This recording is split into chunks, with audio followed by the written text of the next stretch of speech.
I'm a third year teacher. I love teaching physics. It's my third year. Everything keeps getting easier the more years I teach. This third year, things are going really well. Everything's a breeze. Last year, things were a little different. It was a little rough around the edges. Things were a little tricky, still better than my first year. My first year, in contrast, was a nightmare. I had no idea how to handle things. When students did something unexpected, I just shut down.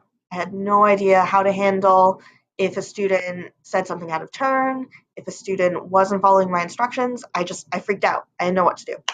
So it was definitely a learning process, learning how to be a teacher, how to do things the way they're supposed to be done, do the things a teacher needs to be doing. Some of it is told to you, some of it you learn in your practicum, some of it you kind of learn on the job. So I remember during my first year teaching, there was this one time that really sticks out in my mind. This one day, it was during transition between classes. Normally during transition, all the students get their textbooks, they go on to class, things are just as normal. This one day though, I remember there's these three students. They're like huddling together in a corner of the hallway. And usually students, walk towards their locker, they grab their stuff, they close their locker, they keep going. But these students were specifically huddling together, staying there, and I just kind of wanted to know what they were up to. Hopefully they were encouraging each other and saying, hey, good job getting your textbooks and going back to class.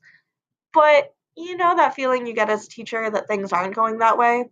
So I went over to them and I said, hey, what's going on? What are you doing? And they kind of moved away from me. They didn't want to be near me. I said, hey, come on. You need to get your stuff. Let's go. So this one kid goes, shut up, Miss Hammond. I had no idea what to do.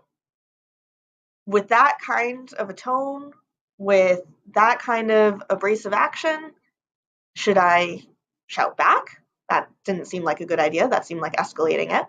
Should I leave and let the students win? Should I go a little closer? I had no idea what to do. So I was freaking out, and all of a sudden, this door to the classroom goes slam. And I realized that it was another teacher, the art teacher, who slammed the door to get the students' attention to tell them to be quiet. And I realized that the other teacher had my back. And I was really, really thankful that another student was supporting me. And not only I heard that, but the students heard that. The students knew the art teacher and respected the art teacher and immediately went to class. So in this experience, I learned, one, that there are other ways of getting a student's attention, like slamming a door, although I wouldn't necessarily recommend it, but also that having other teachers back is so, so important. Because if we have each other's backs, then we can be successful as a school.